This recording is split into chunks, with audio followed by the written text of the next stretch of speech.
Kejadian pasal 31 ayatnya yang pertama sampai 55. Yakub dan keluarganya lari dari Laban. Kedengaranlah kepada Yakub, anak-anak Laban berkata demikian. Yakub telah mengambil semua harta milik ayah kita, dan dari harta milik ayah kitalah ia mengumpulkan seluruh kekayaannya. Kelihatan pula kepada Yakub dari air muka Laban bahwa Laban tidak lagi seperti yang sudah-sudah terhadapnya. Berfirmanlah Tuhan kepada Yakub, "Pulanglah ke negeri nenek moyangmu dan kepada kaummu. Aku akan menyertai engkau."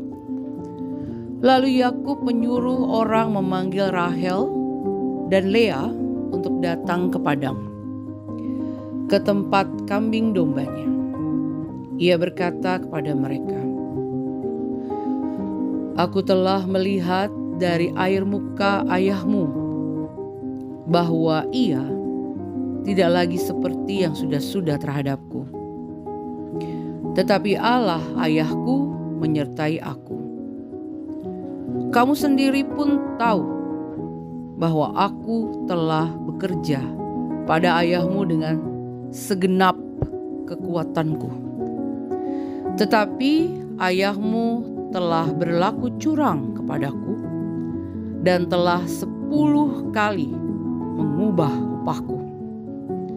Namun Allah tidak membiarkan dia berbuat jahat kepadaku. Apabila ia berkata yang berbintik-bintik akan menjadi upahmu, maka segala kambing domba itu melahirkan anak yang berbintik-bintik. Apabila ia berkata yang berloreng-loreng akan menjadi upahmu, maka segala kambing domba itu melahirkan anak yang berloreng-loreng. Demikianlah Allah merenggut ternak ayahmu dan memberikannya kepadaku. Pada musim kawin kambing domba, dalam mimpi aku melayangkan pandang dan melihat bahwa kambing domba jantan yang menjantani kawanan itu berloreng-loreng, berbintik-bintik, dan bertutul-tutul. Malaikat Allah berfirman kepadaku dalam mimpi itu, "Yakub." Jawabku, "Ya Tuhan." Lalu ia berfirman, "Layangkanlah pandangmu dan lihatlah bahwa semua kambing domba jantan yang menjantani kambing domba itu berloreng-loreng, berbintik-bintik, dan bertutul-tutul. Sebab telah kulihat semua yang dilakukan Laban kepadamu. Akulah Allah yang di Betel, tempat engkau mengurapi tugu itu dan bernazar kepadaku. Sekarang bersiaplah engkau, pergilah dari negeri ini dan pulanglah ke negeri sanak saudaramu." Lalu jawab Rahel dan Lea kepada Yakub, "Bukankah tidak ada lagi bagian atau warisan kami dalam rumah ayah kami? Bukankah kami dianggapnya orang asing karena ia telah menjual kami? Juga uang yang untuk kami telah dihabiskannya sama sekali. Tetapi seluruh kekayaan yang telah direnggut Allah dari ayah kami adalah milik kami dan anak-anak kami. Jadi sekarang lakukanlah segala yang difirmankan Allah kepadamu." Lalu bersiaplah Yakub, dinaikkannya anak-anaknya dan istri-istrinya ke atas unta.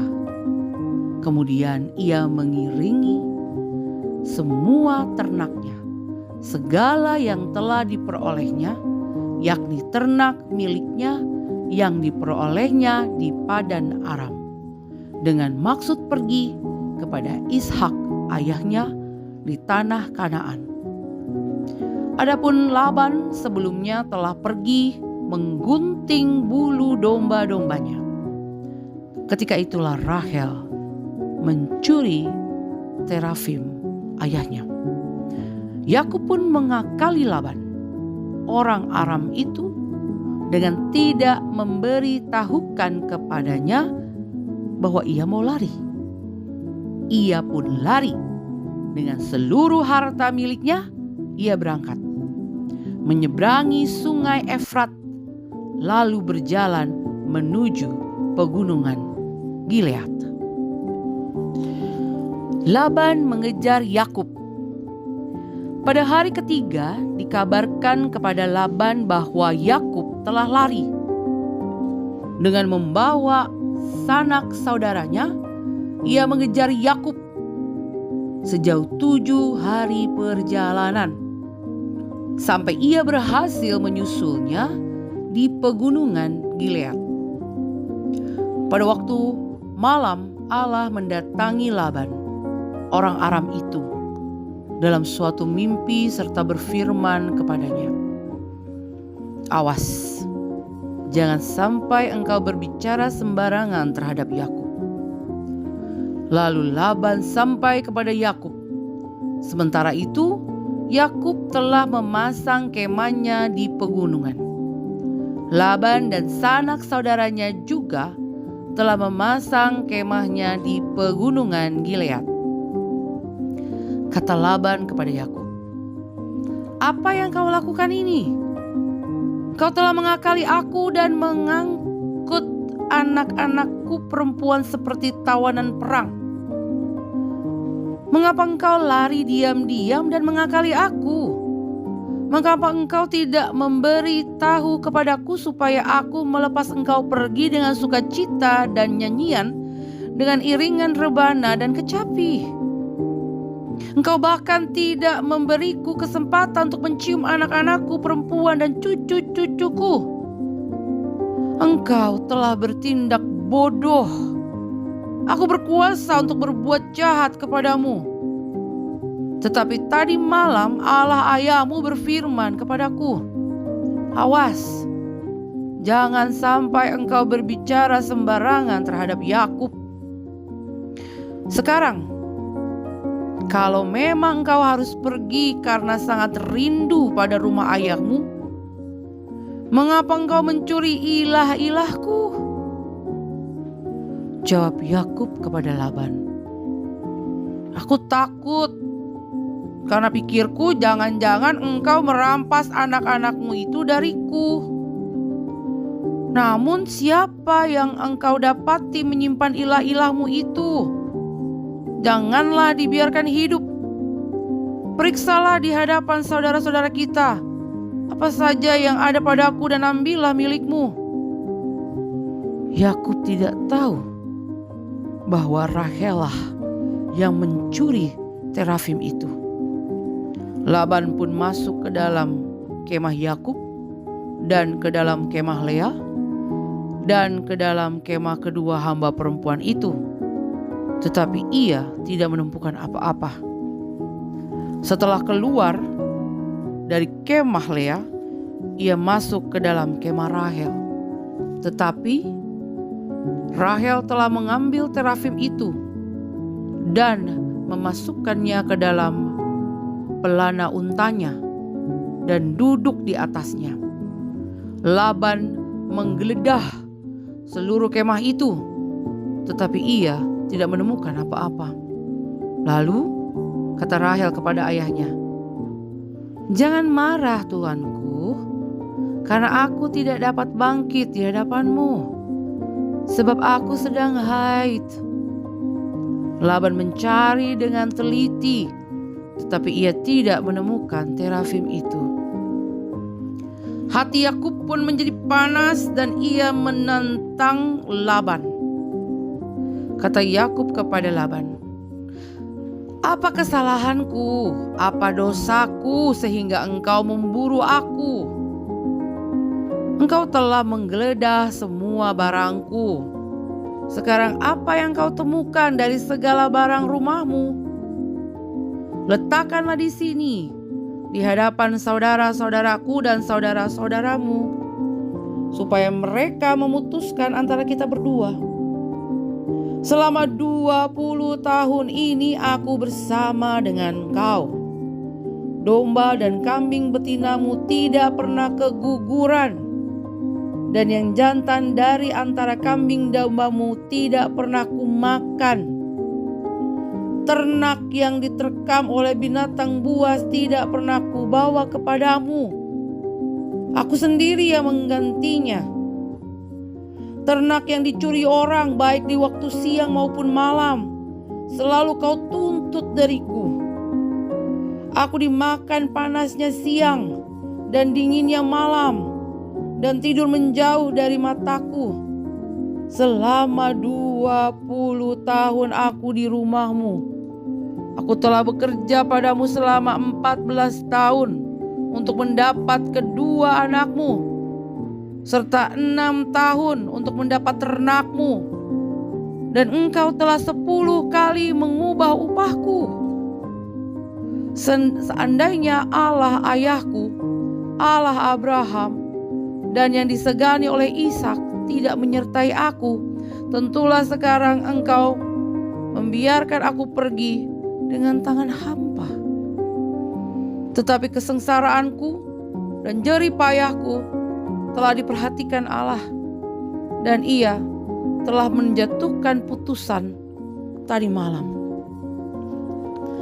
Perjanjian antara Yakub dan Laban. Lalu Laban menjawab Yakub, "Perempuan-perempuan ini anakku, anak-anak lelaki ini cucuku, dan ternak ini ternakku. Bahkan semua yang kau lihat di sini adalah milikku. Apakah yang dapat kulakukan sekarang kepada anak-anakku ini atau kepada anak-anak yang mereka lahirkan? Sekarang marilah kita mengikat perjanjian, aku dan engkau. Dan hendaklah ada saksi antara aku dan engkau."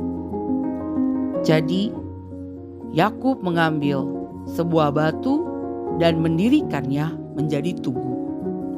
Lalu Yakub berkata kepada sanak saudaranya, "Kumpulkanlah batu." Mereka pun mengambil batu dan membuat timbunan. Kemudian mereka makan di sana di dekat timbunan itu. Laban menamai timbunan batu itu Yegar Sahaduta, sedangkan Yakub menamainya Galet. Lalu kata Laban, "Timbunan batu inilah yang menjadi saksi antara aku dan engkau pada hari ini. Itulah sebabnya timbunan itu dinamainya Galet. Dan juga Mispa, sebab katanya, Tuhan kiranya mengawasi antara aku dan engkau apabila kita berjauhan. Jika engkau menyia-nyiakan anak-anakku, atau jika engkau mengambil istri lain di samping anak-anakku itu, ingatlah, walaupun tidak ada orang bersama kita, Allah juga menjadi saksi antara aku dan engkau." Laban berkata pula kepada Yakub, "Inilah timbunan batu, dan inilah tugu yang kudirikan antara aku dan engkau. Timbunan batu dan tugu ini menjadi saksi bahwa aku tidak akan melewati timbunan batu ini untuk mendapatkan engkau, dan engkau pun tidak akan melewati timbunan batu dan tugu ini mendapatkan aku dengan niat jahat. Allah Abraham dan Allah Nahor Allah leluhur mereka, kiranya menjadi hakim antara kita." Lalu Yakub bersumpah demi yang disegani oleh Ishak ayahnya. Yakub kemudian mempersembahkan kurban sembelihan di gunung itu dan mengundang sanak saudaranya makan. Mereka makan dan bermalam di gunung itu. Keesokan harinya, pagi-pagi, Laban mencium cucu-cucunya dan anak-anaknya serta memberkati mereka. Kemudian Laban pulang ke tempat tinggalnya.